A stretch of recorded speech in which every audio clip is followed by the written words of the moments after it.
expect you weren't expecting that as an open today, 19. We're going to do some demolition today. Now, I know I said I was going to be doing skirting boards and coving downstairs today, and we are going to do that, but I couldn't resist. I've had my eye on this wall for ages to stick a hammer through it. So we have just punched a hole just to see what's behind it, and it's not something I've seen before, so I'm not sure how well this is going to show. Probably not very well at all. But the wall's almost made of like this corrugated cardboard, like it's made of like squares in between. It's not something I've ever seen before. So it might make it a little bit more interesting to punch through it. But the good thing is it doesn't look anything too structural, but that would explain why it didn't sound so hollow when we were tapping on it. So given I've not seen that before, I'm going to go through and do a little bit more research as to what that is and why it's done that. I'm guessing it's just like insulating or soundproofing or just trying to make the wall a little bit more structural between the two bathrooms. Seems kind of modern, so I almost feel like they might have put this up between them post the house being built, or maybe not. But yeah, it's strange. So I'm going to go do some research and then I'll get back to you when I figured out what the hell it is. We've done some research. And by research, it means we've done two things. One, we went on Google and we found out that that type of boarding is called either egg box boarding or paramount boarding. And they basically put like a cardboard honeycomb inside it. Apparently, it's a cheaper chips way of not putting proper stud battening up or anything else like that. What I also then did is I went round to my neighbours who have had quite an extensive amount of extensions done and everything else like that, and they very kindly invited me in to have a look around on everything they'd done. They basically turned around and says, yeah, when they first moved in, that was the first thing they did was take that wall out between the bathroom and the toilet, exactly as we're planning on doing. And they said that they've had like an extension like almost doubling the side of the house on the side of the house. And they said, yeah, all the walls basically internally upstairs are the same egg box style stuff. So none of it's structural. It's all just that cheap as chip shut stuff, which is interesting. We're going to have to think about how we rebuild both the wall in the in the bedroom, which I don't know if I've actually spoken about that. So plan is that this boiler is going to go into the loft and we're going to take out all this cupboard walling on this side and push the wall back and maybe do a built-in wardrobe. Now, interestingly, what they've done on theirs as well is they've actually built the built-in wardrobe on this section of the wall, which then left them a nice gap here for like a cabinet or a makeup stand or a desk area or anything we could do there. So I actually quite like that idea. I think that's helpful. So we could potentially do the same thing there. But yeah, the other thing I found really interesting about their place, so effectively in their place they've taken this wall out and they've taken all of that out. They haven't put the hot water tank in the loft, they've just gone for a combi boiler, which I'm not going to do. I still want the tank in the loft. They've effectively kicked this window out here and then gone out into that section of the house. Now, that's over my drive, but I will probably do that eventually, but it's not going to gain so much space because my house is like in the middle of the plot, whereas theirs was to like on the right hand side of the plot, so they had all the width to the one side, which made it easier to extend. But what I also didn't realise is that actually when they took this wall out, their bathroom actually looks pretty big. Like there's a lot of space in there, which I wasn't really expecting. Like subjectively, I guess if I stand in the middle of the wall like this and look in like that, I guess you can kind of see how big it is. But yeah, it was surprisingly big. So that gives me a level of confidence. Gives me a level of confidence to hack away at this wall because he confirmed that, yeah, they had all theirs done. None of it was load bearing, could knock it all down. They were really helpful. So good bit of research. The other piece of information I got off them is I asked about, just when you had all your work done, was there any asbestos found? They said, no, not that I can remember, which is a good thing for the survey. I mean, I'm still going to get the survey done because I want that confidence. He says the only thing that he may have had asbestos in it was the outside fascia boards on the roof, which was expected.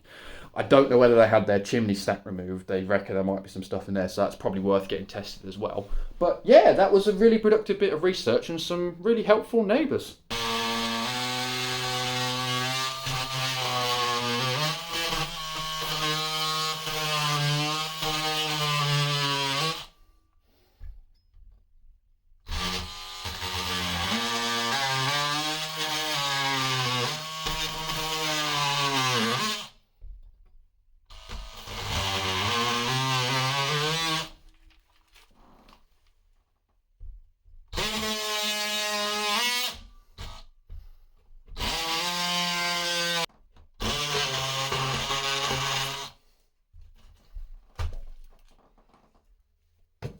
So there we go. That's a better look at what the construct of the wall looks like.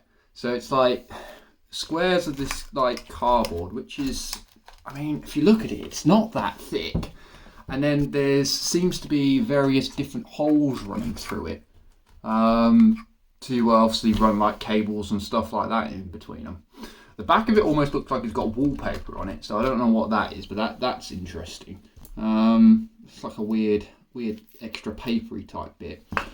What I'm really curious about is where the radiator's mounted to the wall in here.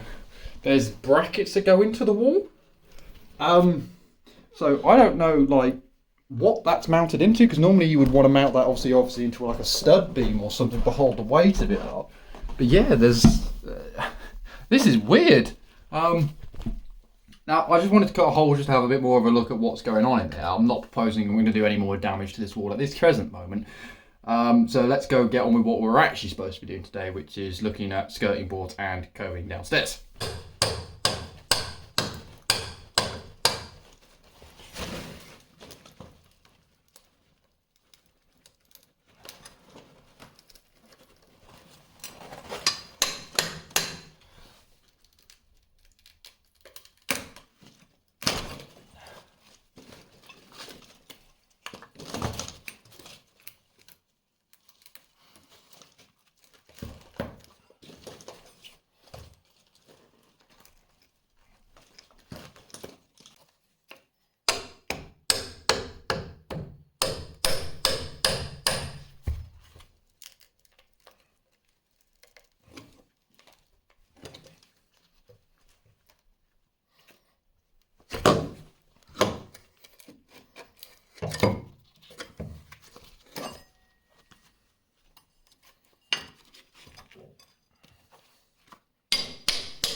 This is turning into a right old day of discoveries. So we've just taken the skirting board off in this corner. A few things that we found. One, I suspect the reason for a lot of this sort of damp coming up the paper, which doesn't seem to be in the plaster if you look there, is because the board is so close to the floor. Now what I've also found is that like in this corner there seems to be like the concrete base layer just seems to vanish. So that's a bit of a concern. I need to have a look at what's going on there as to why that just disappears into the ground effectively and the base layer's gone. What we've also found is that this piece of skirting board, which was struggling to come out at the start of that clip, is actually going straight into the wall as well. It's almost like they put that on and then plastered this section. So this looks like it might have been put in later, I guess, or maybe not. I haven't quite figured that one out yet. And pulling up the corner of this carpet as well, we've got this lovely brown-like insulation layer. Again, I think I need to go do a bit more research as to what that brown insulation layer is and what's going on, and just have a look at a few bits. But yeah, we're gently modifying things, and we're discovering things along the way, which means I've got to go do some learning to learn what all of this stuff is, I think, because this, again, not stuff I've seen before. It looks like we're stopping there with doing any more with that floorboards and that cornering, because after some research, they look very much like they could be asbestos floor tiles. So I'm going to have to wait till the 22nd before we do any more with the skirting board. So I'm kind of very glad I didn't go too ham in that corner. So yeah. I think what we'll do instead is we will have a go at the coving now, and I guess let's expose something else and see what other wonders we find within inside of this house.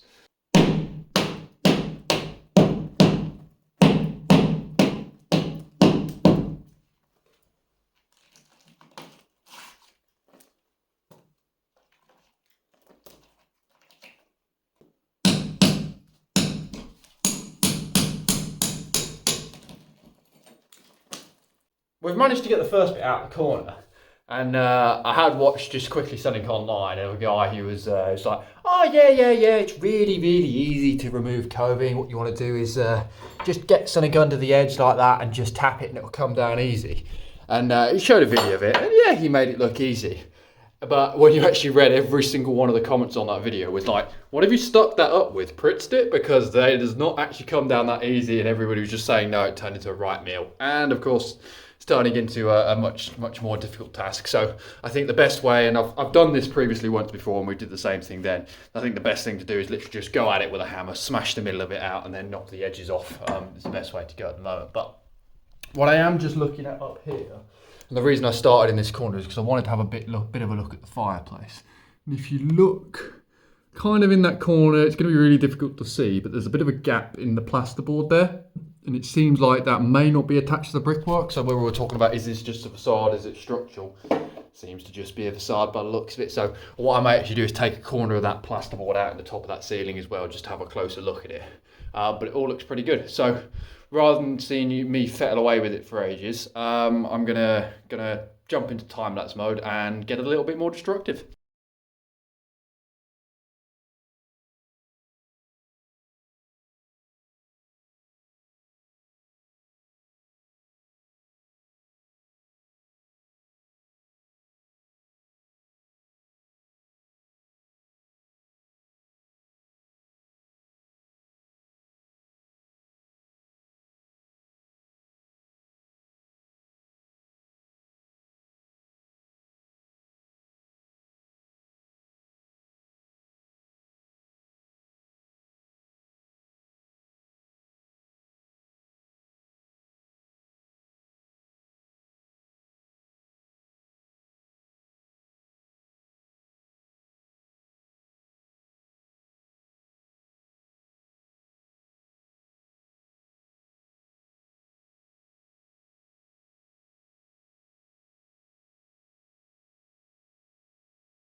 That's the first run done.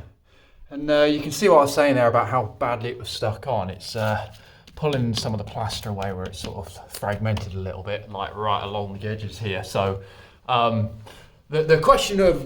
great question of do we need to replaster? The answer is even more yes than it was originally. It has come off the ceiling pretty neatly though, which is a positive side because it might save us having to reboard the ceiling. But as with everything I'm finding, every time I take something down, we're doing a lot more damage than expected. So we're probably going to have to do more bordering and plastering, which is kind of where I'd originally presumed I'd be at. And now I looked at it and thought, we might get away with it. And now I'm going back to, we're probably going to need to redo everything. So good progress on that bit of coving.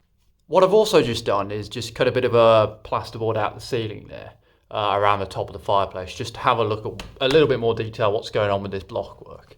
Now, if you look up here, what you'll see where I've cut away is there is a gap, thankfully. The block work stopped here, which was expected. There seems to be some kind of floor truss running along there, which is above the block work, but doesn't seem to be resting on it, at least from this angle at the moment. Now, what we probably need to do is knock the rest of this coving off to just see and make sure that that gap is only just because they've mounted the plasterboard up to there and then built the brick up to it. I hope that's the case. If not, then what we may find is maybe there's some like shims or something resting on there, in which case that wall may be supporting one of the upstairs floor joists, which would make things a little bit more challenging. So it's getting a little bit late, so I don't particularly want to knock around too much more at the moment. But I think tomorrow, we've got the plumber coming, but I think tomorrow what I'm going to do is knock that piece of plasterboard out, or coving out, and also I need to clear up all the stuff here so I don't get plaster all over it. And just have a look and see if that is the case, or whether there is potentially something structural on top of that for the floor upstairs. I'm guessing there's not. My fingers are crossed there's not, but we'll find that one out tomorrow.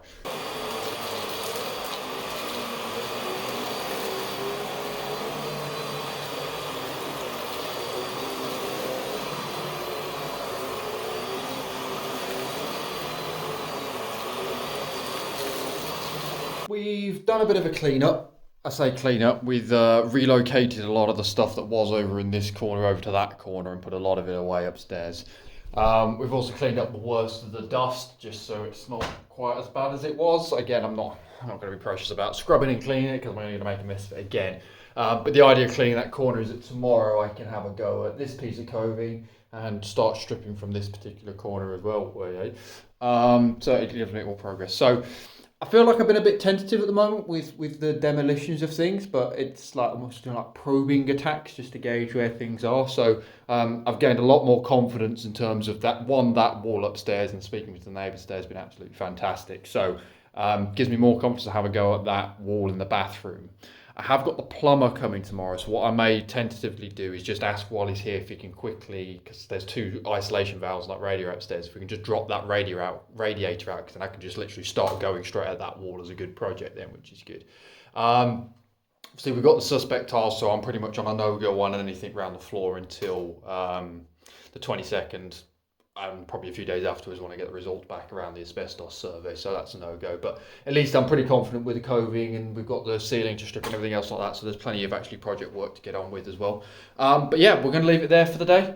I feel like I've made a lot of progress, but I also feel like I haven't made a lot of progress. So we've learned a lot is the main thing. We've gained a lot more confidence and learned a little bit more about the property and identified a couple of issues we need to look at. But yeah, I'm happy. I am happy with today. I think we made some good progress. So yeah, I will catch you all tomorrow, hopefully with a few more updates post the plumber visiting. Anyway, see you then.